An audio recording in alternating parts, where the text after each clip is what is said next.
Hello guys, good morning po sa inyong lahat. Happy Saturday po.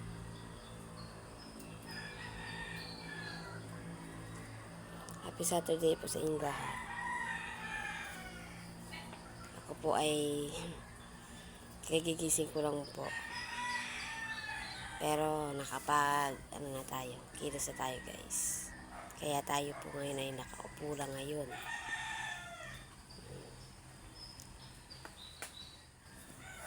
Nakapaglikpit na rin. Yung may party ng isang araw guys. Yan, ganyan. Hindi pa po na ibabalik yung tent nila. Hindi po na ibabalik yung hiniram na tent. Baka mamaya yan ibabalik kasi wala silang katulong magbuhat. Wala kasi silang katulong magbuhat guys. Kaya nandiyan pa rin ngayon yan.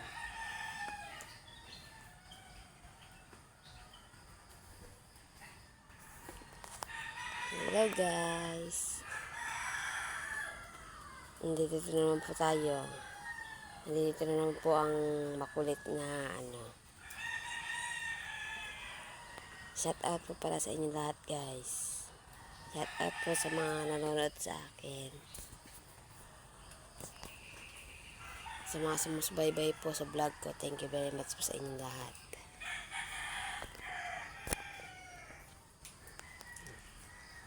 Dalawa pa lang kami ang gising guys. Yung isa andun sa taas, nagagala na. Yung gising na rin yung isa kong pinsa na lalaki yun. May balak na naman yatang harvest. Alam niyo na kung ano ibig sabihin ng pang harvest. Naka-harvest na naman siya, kaaga-aga.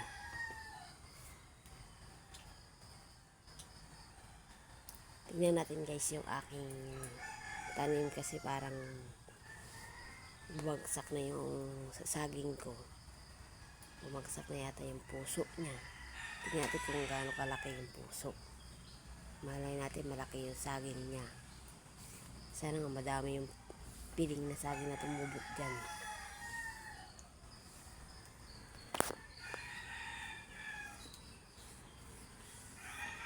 Alam mo guys, antok pa ako. Sap kasi matulog ngayon guys kasi malamig. Kaya yung mga kapitbahay ko matulog pa kasi sobrang lamig ngayon guys.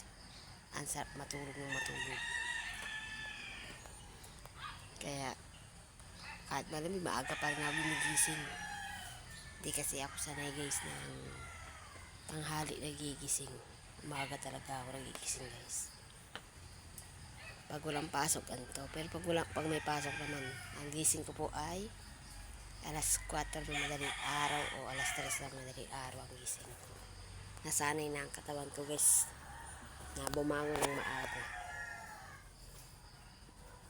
Tara guys, tingnan natin yung ating titignan na saging kung gaano kalaki ang bunga niya. Tingnan natin guys.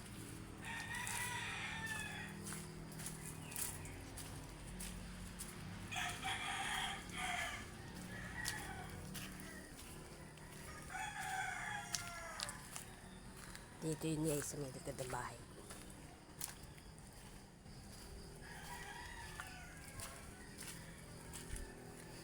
O yun guys oh. Yun.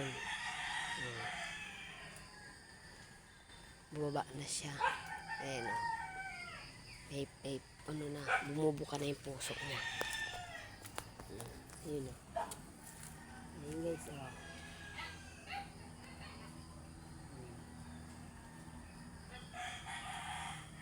Bumubuka na yung puso niya guys. Kaso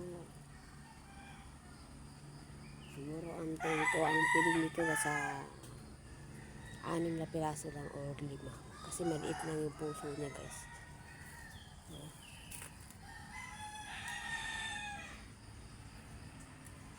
Maliit lang ang puso niya guys siguro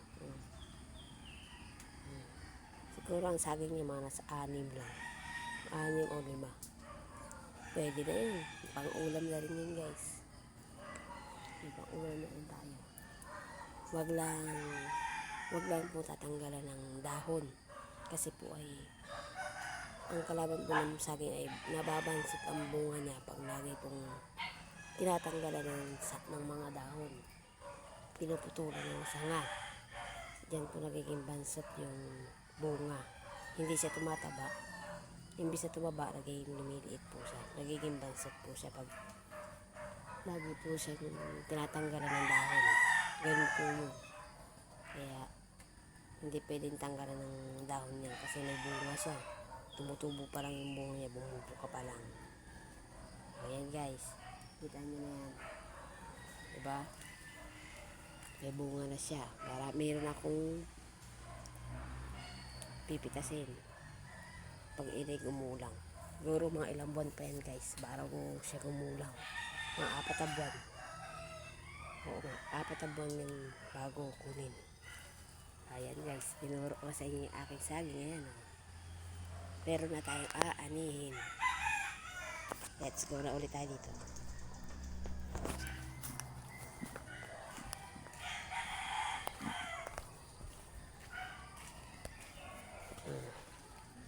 Ayan yung mga aso ko. Ayan o. Oh. Diyan ang tulugan nila guys. Yan, yan. Ang aking mga aso. Yan ang mga alaga kong aso. Yan. Yan. Si ano yan? Si Kamo at si Puti. Yung isa ko po ando doon sa loob.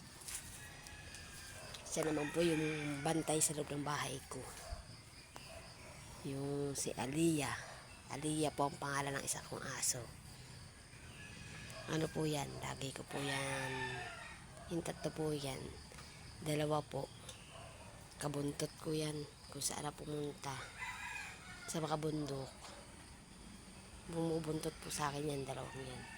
Yung isa dito lang yan sa bahay. Nakabantay lang yan sa loob. Yan, ganyan sila. Bantay lang yung isa dito sa loob ng bahay. Pag walang tao, siya nandiyan sa loob. Yung 2 naman, pag ako umaakyat ng taas, kasama ko yung 2 yan.